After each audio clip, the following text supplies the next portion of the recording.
Buca, desde a noite de ontem começou a repercutir manchete, segundo a qual o governo brasileiro estuda uma retaliação contra os Estados Unidos. Qual que é a tua avaliação? Eu acho que é mais latido aí, é cachorro de madame latindo, desde o começo. Falou que ia retalhar, falou que ia ter tarifa, falou que ia ter não sei o quê, falou que ia taxar Big Techs, é mais retórica eleitoral. Não tá acontecendo, já era para ter acontecido, entendeu? E aí chama Camex para 30, 60, 90 dias, são prazos muito largos. A verdade é que se quisesse já ter retalhado, já teria retalhado. Que o Lula joga é um jogo eleitoral. É muito claro. É tudo retórica, não se está traduzindo em ação. Tanto é que talvez seja esse motivo da reação dos Estados Unidos estar mais focada agora no micro, porque a reação econômica em tarifas ela aconteceu numa intensidade considerável. Aí depois teve uns waivers lá de alguns setores, algumas empresas, mas ela já aconteceu. Não significa que não possa acontecer, tá? Vamos ver quando o Bolsonaro aconteceu o julgamento do Bolsonaro. Qual vai ser a reação americana? É um ponto de atenção. 9h42. Operação Carbono Oculto, também importante ouvi-lo, como nós temos ouvido todos os contribuidores e personagens aqui da nossa cobertura. Buca, a gente vê a gravidade da infiltração do crime organizado na economia formal. Os dois segmentos mais explícitos na apuração da Polícia Federal e de outros órgãos do Estado brasileiro passa pelo financeiro e também passa pelo setor de combustíveis. Vamos lá. Primeiro, quando você tem o crime organizado na economia real e não é de hoje, né? Você começa a ter uma série de problemas. Porque o objetivo no final é lavar dinheiro e não é necessariamente ter margem de lucro. Então você vê no setor de distribuição de combustíveis, é um setor que estava sendo afetado por uma participação, pode-se dizer, participação grande do crime organizado nesses postos de combustíveis. Então, para esse setor específico, foi um setor que andou bastante. A bolsa inteira andou ontem, né? Mas você vê Vibra, Ultrapar, com uma performance bem acima da média da bolsa, tá? Impactos disso, especificamente na bolsa, eu acho pequeno, a não ser esses setores citados. Falando em termos eleitorais, a gente viu o PT tentando capitalizar e dizer que foi a operação veio do governo, e você vê o Tarcísio tentando capitalizar, dizendo que toda a investigação começou por conta do Estado de São Paulo, começou em São Paulo e se alastrou lá por conta da investigação da Polícia Paulista GAECO lá. Então, eu diria que pode ser um não evento político, né? Tá meio bola dividida ali, tá truncado, o jogo tá, sabe? Sim. O jogo amarrado. Tá amarrado, né? Embora, obviamente, que sempre tudo que venha do PT com relação ao combate à corrupção, pelo menos é minha opinião pessoal, é questionável. Temos 9h44. Obrigado, Buca. Bom, seguinte, pessoal, o PCI parece ter sido um não evento. Também entende assim, Buca? Tudo em linha com o consenso? Foi, graças a Deus, foi não evento. A ansiedade, o PCI, ele é mais fácil, ele já sai dois dados importantes que é o PPI e o CPI, ele é um dado mais fácil de prever, ele é menos suscetível à surpresa. Mas mesmo assim, às vezes você ainda tem, eu já vi muitas vezes o PCI vir fora da expectativa, é bem menos comum do que o CPI, né? E o próprio PPI. Tá?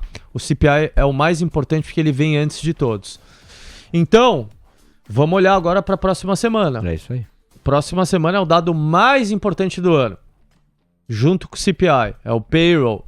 A partir de terça, quarta-feira começa a sair o ADP. ADP é quarta-feira, JOLTS depois. Aí o Jobless tem menos importância, ele sai toda semana. E o payroll na sexta. Ali a gente tem que prestar atenção bastante com relação ao que vem.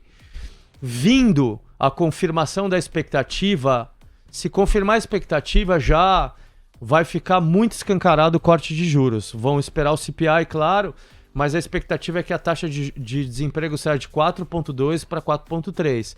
Aí é bom para o Brasil, bom para emergentes, dólar deveria ficar ali controlado, né? Ao contrário, se vier uma taxa de desemprego estável em 4,2 ou até melhor, aí seria uma surpresa bem negativa para o mercado. Ficaria bem bagunçado o cenário. aí volta todo o peso para o CPI na semana que vem. Mas é difícil prever inflação, gente, ainda mais com um cenário de tantas variáveis, tarifas, etc. Eu tenho um sentimento de que a taxa de juros deve cair em setembro. Em setembro nos Estados Unidos, 80% da ferramenta FedWatch apontava para isso, ou apontavam para isso 80% antes da divulgação do PCI. Vamos dar uma olhada juntos agora, Buca? Bora. Quantos estão, os derivativos, né? Quantos estão apostando? Vamos lá, quem sabe clica ao vivo, a CME, e a gente tem um prazer enorme de contar como parceira na cobertura, tá aqui ó, a FedWatch. Tá mostrando. Olha lá, Buca, de 80 para 90, 87,2% dos derivativos se posicionando por um corte de 25 pontos base já em setembro. Chegou naquele sustinho, gente, a bater 70%, tá? E a gente tá falando desde que saiu o PPI, que veio bem acima da média, e antes de ter qualquer declaração do Powell, né? Aí foi o Jackson Hole, que o Powell deu uma dovada, né? Ele veio com um discurso dando mais peso para emprego, e aí o mercado deu um rally. Então, enfim, a gente está com uma possibilidade amplamente forte do mercado de queda nos juros, tá? Ó, Buca, esse aqui é o desenho para o final do ano. Você vê que 13% vem em um corte até dezembro, 48% vem em 2 cortes, em linha com o dot plot, e 38% enxergam 3 cortes. Eu acho difícil ser 3 cortes. Eu acho difícil ser 3 cortes, mas vamos ver o que acontece. Não dá pra descartar. Quando começa a cortar, é sempre difícil prever qual é o tamanho, né? Acho que a taxa de juros deveria terminar ao norte de 3%, numa economia forte, 3,25%. Razoável, bem positivo para a bolsa, positivo para ativos de risco, e a bolsa precifica um pouco antes. A gente vê o S&P em all-time high, a gente vê as coisas indo muito bem. A China está explodindo. Explosão louca, com K, né? Sobe todo dia, 1, 2, 3%, mercado chinês. Saiu o balanço da Alibaba hoje, eu acompanho de perto, não tenho mais posição em Alibaba. Vendi, tá por volta do meu preço, a gente vendeu a 121, tá 123 no pré-market. Veio abaixo da expectativa, mas cloud veio explodindo quase 30%. Isso é AI na veia, é o que eu venho falando para vocês. O grande tema que vai ser daqui para os próximos anos, mesmo a NVIDIA soltando um balanço, um guidance um pouco mais leve, estão me perguntando de NVIDIA, já complemento o racional, AI é uma explosão nuclear, tá? Então, o que está acontecendo? As nossas empresas de AI na China, elas estão subindo muito, né? Isso tem sido bom. Tirando um detrator de performance no TC Cosmos esse mês, que foi cripto, que subiu pra cacete, é normal que tenha algum tipo de realização. Então o fundo tá bem próximo de máxima histórica, tá? Convido todos vocês, meus amigos e minhas amigas, amiguinhos e amiguinhas, a vir para Traders. O link tá na nossa descrição, abre conta. Segunda-feira, grande dia. A gente fundou o TC em 2016. Foi uma longa jornada de muita inovação, muita tecnologia, e segunda-feira é o grande dia da Traders. E para vocês aproveitarem o grande dia, vocês têm que ter conta aberta conosco na corretora. Baixa o app. O app é um cadastro simples, não é a conta da corretora. Depois vai lá e investir, né? E abre a conta na corretora em menos de 3 minutos, vocês vão entender o que eu tô te falando. Tem todos os benefícios. Opera e ganha moedas, TC Coins, e troca por um monte de benefícios super legais. Opera e troca pelo nosso terminal com copiloto de inteligência artificial. Opera e troca pelo um trial do Trade Pass, apesar do Trade Pass estar fechado. A gente fechou, né? Um sucesso, Léo. Mas quem abre conta na corretora tem 15 dias para testar o Trade Pass. A gente não tirou o trial, tá? Então aproveita aí os benefícios. E NVIDIA, NVIDIA, o guidance ele é um pouco mais suave por conta da China. Eles não conseguem vender a placa H20. O governo chinês falou, já que é uma porcaria, então enfia no toba, com todo respeito aqui a todos. A B30, que é a nova placa baseada na Blackwell, ela é uma incógnita se a NVIDIA vai conseguir vender, e a Alibaba anunciou hoje que está desenvolvendo placas para substituir a H20. E aí é por isso que também AI está em mais um boom. Eu acredito que tem uma boa performance aí. As nossas empresas de data center na China continuem, né? Embora tenham subido muito.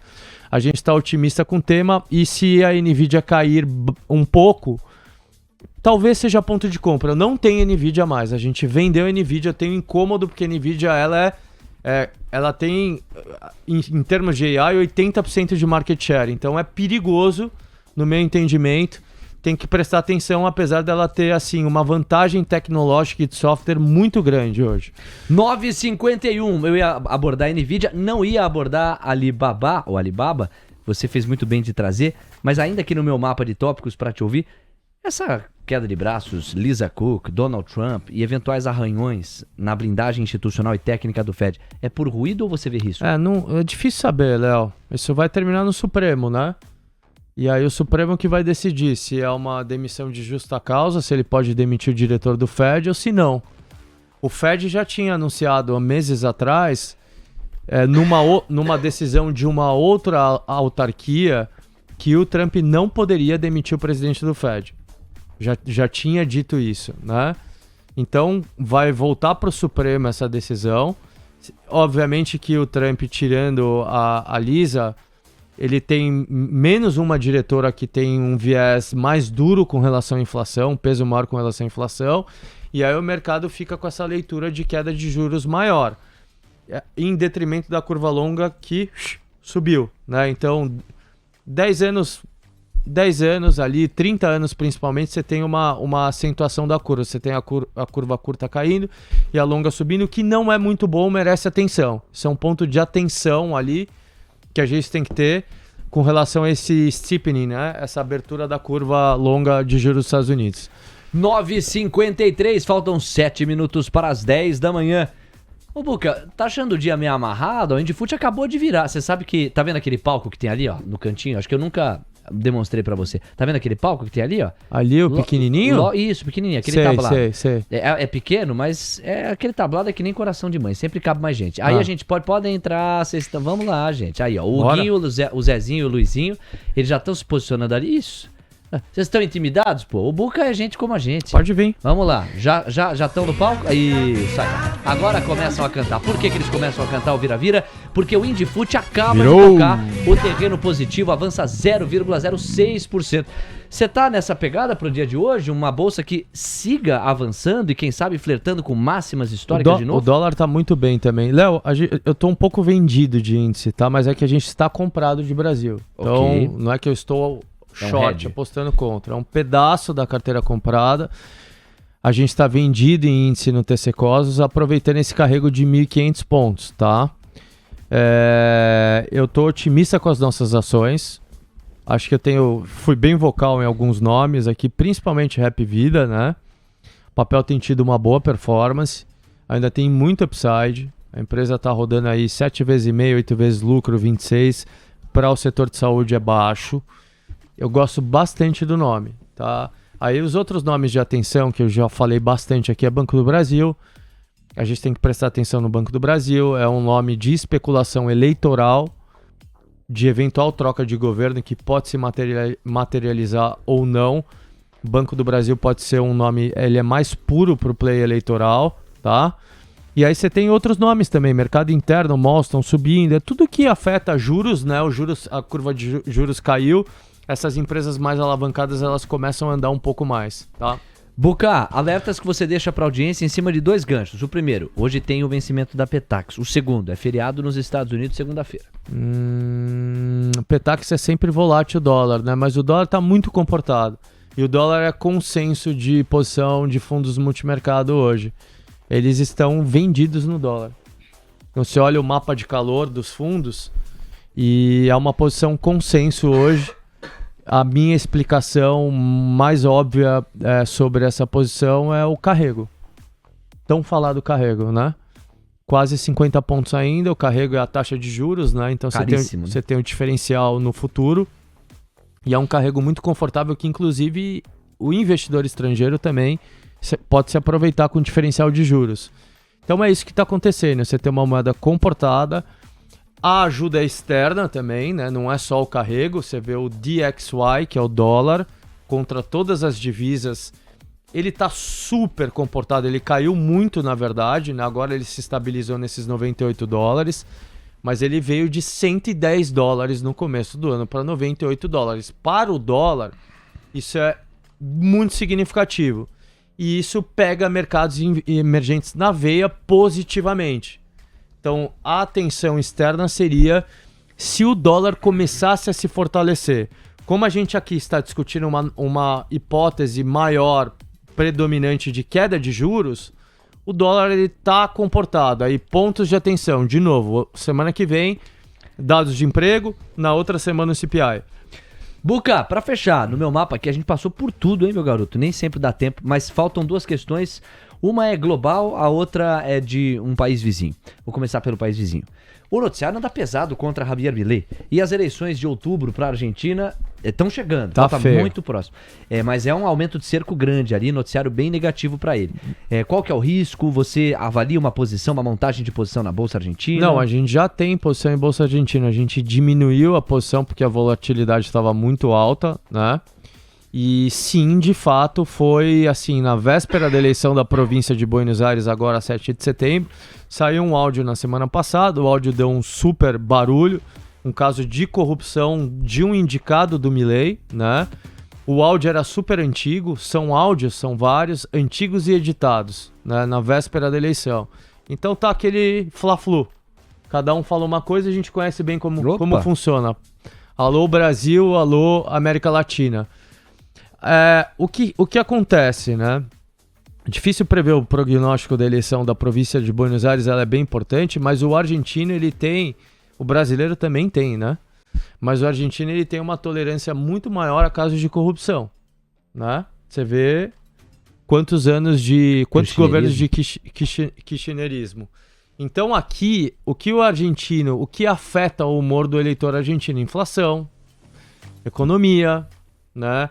E aqui você tem alguns pontos positivos para o Milei, que a inflação está mais controlada, você vai no supermercado, no mês seguinte os preços são relativamente parecidos, era uma loucura da Argentina, só que você também tem um vento contra que foi tirar todos os incentivos de subsídios de tarifa elétrica, espécies de assistências, entre outras coisas que o governo dava. Aí, Léo, tá todo mundo tossindo hoje. Então você tem dois pontos. A popularidade do Milei, ela continua em níveis aceitáveis. Então a eleição, ela sim se tornou mais arriscada, sem dúvida nenhuma, tá?